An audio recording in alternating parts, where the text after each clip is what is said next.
अस्सलाम वालेकुम। आ चुके हैं हम नई एक रिएक्शन वीडियो के साथ। चलिए वीडियो स्टार्ट करते हैं। नाज़रीन, पूरे पंजाब के अंदर बैनर्स लगे हुए हैं कि सेहतमंद पंजाब, और जो वज़ीर आला पंजाब के वालिद हैं मियां नवाज शरीफ साहब, वो इलाज करवाने के लिए एक मरतबा फिर पाकिस्तान से बाहर जा रहे हैं। ये खबरें आ रही हैं।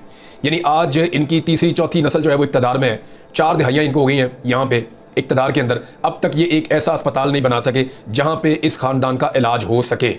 यानी ऐसी इनको नायाब बीमारियां हैं कि इनका इलाज ही पाकिस्तान में नहीं हो सकता, और ये अब तक कोई अस्पताल नहीं बना सके। तो एक्चुअली इनका इलाज नहीं है, वो इनकी इंटरटेनमेंट है। और ये एक हिकमत अमली के तहत जाते हैं, क्योंकि लंदन में रहते हैं, वहाँ सेफ रहते हैं, वहाँ पे जाके एक बयानिया बनाने में भी इनको आसानी रहती है। फिर जायदादें और औलाद वहाँ पे है तो दिल भी वहाँ पे लगता है। अब तो हमारे मुआशरे में आपका कोई बदतरीन भी दुश्मन हो ना, तो जो ख़ानदानी लोग होते हैं वो ये कोशिश करते हैं कि अगर जनाना साथ उनके मौजूद हो तो फिर वो ये कोशिश करते हैं कि अवॉइड करें, पीछे हट जाते हैं कि छोड़ दो, इस वक्त इसको जाने दो, ख़वातीन साथ हैं। तो कादी फायदी साहब के साथ जो हुआ वो काबिल मज़म्मत है, ऐसा नहीं होना चाहिए था, और इस तरह की चीज़ों की हौसला शिकनी होनी चाहिए। लेकिन दूसरी तरफ कादी फायदी साहब को भी ये सोचना चाहिए कि ऐसा क्यों होता है। यानी वो नौजवान ने जो कहा उसकी एक ही गलती हो सकती है, लेकिन जिस तरह ये सोशल मीडिया पे फैल रहा है, जिस तरह इसके ऊपर लोग बात कर रहे हैं, ये बताता है कि लोग एक्चुअली क्या सोच रहे हैं और क्या चल रहा है। ये नहीं होना चाहिए, ये नहीं होना चाहिए। कादी फायदी साहब को देखना चाहिए कि बाकी घरों में भी खवातीन हैं, जो बाकी खवातीन हैं उनकी भी इज्जत है। इस मुल्क में खातून सिर्फ शरीफ खानदान की या जरदारी खानदान की नहीं होती। इस मुल्क में जो खवातीन है वो बाकी सबके खानदानों की भी खवातीन है, उनकी भी चादर और चार दीवारी का तकद्दुस है।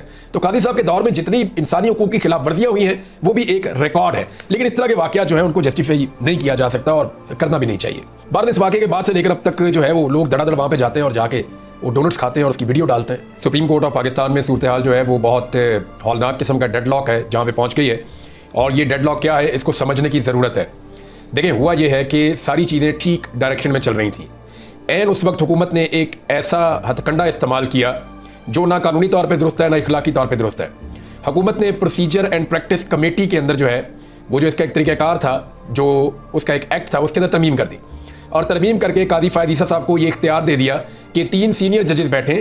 इसके बजाय आप ये करें कि अपनी मर्जी का एक जज बैठा के तो आप 2 एक की अक्सरियत से जो चाहें आप बेंच बना लें। तो एक डिक्टेटर जैसे इख्तियारात कादी फायद ईसा साहब को दे दिए हुकूमत ने। अच्छा, इस मामले के ऊपर जो कमेटी के एक और मुस्तकिल मेंबर हैं मंसूर अली शाह साहब, उन्होंने एतराज़ कर दिया। उन्होंने कहा जी मैं तो इसके अंदर नहीं बैठता, और उन्होंने जो तहरीरी तौर पे एतराज़ किया, उन्होंने कहा जी एक तो ऑर्डिनेंस हंगामी बुनियादों के ऊपर, कैसे हंगामी बुनियादें हैं ही नहीं, ये अचानक जारी कर दिया गया और चंद घंटे के अंदर ये सारी कार्रवाई की गई। जुमेरात को प्रैक्टिस एंड प्रोसीजर कमेटी का इजलास होना था और जस्टिस मंसूर अली शाह और जस्टिस मुनीब अख्तर दोनों अवेलेबल थे। कादी फायद ईसा साहब उस दिन जो है वो गायब थे, वो नहीं आए।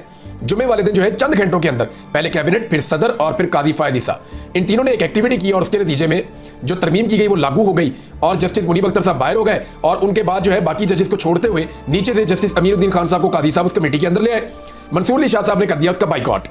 अब हुआ ये है कि ये जो तरमीमी ऑर्डिनेंस है जिसके तहत कादी फायद ईसा साहब को एक बहुत बड़ा और ताकत का इख्तियार मिल गया है, इस ऑर्डिनेंस को बार बार चैलेंज किया गया। यानी लाहौर हाई कोर्ट में भी चैलेंज किया गया और कराची हाई कोर्ट में भी चैलेंज किया गया।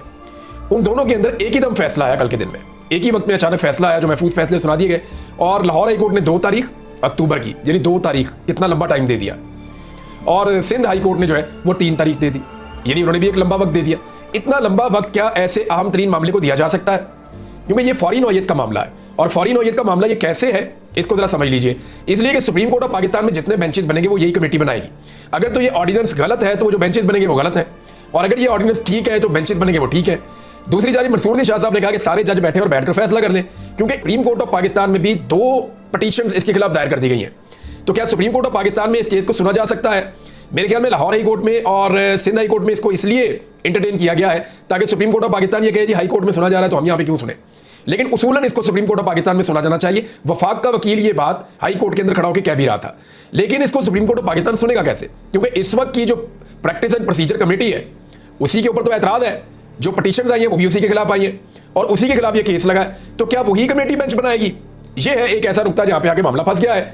और अगर वो कमेटी बेंच नहीं बनाएगी तो दूसरा रास्ता ये है कि तमाम जजेस जो है वो चाहे फुल कोर्ट का बेंच बनाकर बैठ जाए, चाहे अपनी इंटरनल मीटिंग करके बैठ जाए, और जो 19 जजेस इस वक्त मौजूद हैं वो बैठकर फैसला करें कि क्या ये जो ऑर्डिनेंस जारी किया गया ये ठीक है या गलत है। मैं कादी फायद ईसा साहब का एक स्टेटमेंट आपको सुना देता हूँ, उससे आपको आइडिया हो जाएगा कि कादी फायद ईसा साहब माजी में इसके बारे में क्या कहते थे।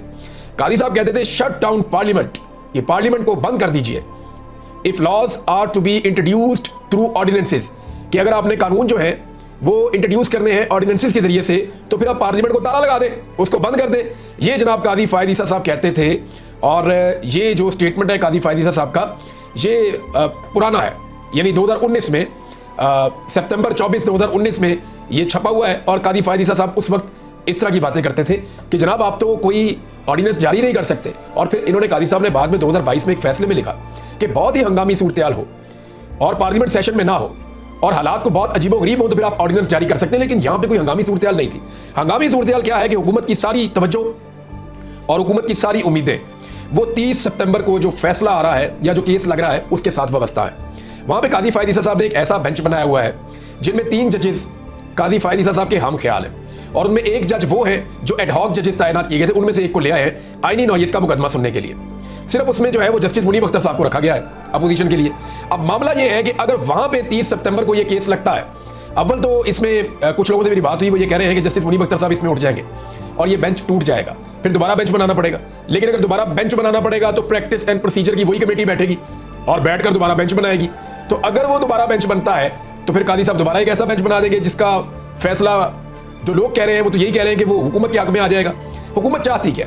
हुकूमत ये चाहती है कि इस पार्लियामेंट में जितने भी एमएनएज हैं, चाहे उनका ताल्लुक फजल रहमान साहब की पार्टी से है, चाहे उनका ताल्लुक जो है पाकिस्तान तहरीक इंसाफ से है, चाहे उनका ताल्लुक किसी भी पॉलिटिकल पार्टी से है, उन सबको मजबूर किया जाए ताकत के जरिए से, लालच के जरिए से, जोर जबरदस्ती, अगवा के जरिए से, फैमिलीज के अगवा के जरिए से, कारोबार के मामलों को दबाने के जरिए से। क्योंकि इस वक्त हुकूमत को कोई नजर नहीं आ रहा, हुकूमत अंधी हुई है ताकत के नशे में और ताकतवर उसके साथ खड़े हुए हैं, लिहाजा वो किसी का भी बाजू मरोड़ देते हैं। तो ताकत का इस्तेमाल करके जिस मर्जी को दबाकर उससे वोट लिया जा सके। देखिए इस वक्त बहुत सारे जो एमएनएज हैं उनका जब बाजू मरोड़ा जाता है तो वो ये कहते हैं जी वोट दे नहीं सकते, अगर देंगे तो हम तो वोट काउंट भी नहीं होगा सर, फायदा कोई नहीं है, और आपकी खातिर तो हम अपनी एमएनए की कुर्सी भी कुर्बान कर सकते हैं साहब, लेकिन वोट ही काउंट नहीं होगा, आपको क्या फायदा होगा, तो आप हमें छोड़ दें अल्लाह का वास्ता। इस तरह लोग अब कर लेते हैं। लेकिन तब क्या होगा, वो कहेंगे जी ठीक है आपका वोट तो काउंट हो रहा है, वोट डाल दें, आपको दोबारा फॉर्म 47 पे जिताकर हम इसी असेंबली में पहुंचा दें। आपको कैसी वीडियो लगी? मुझे तो बहुत अच्छी लगी।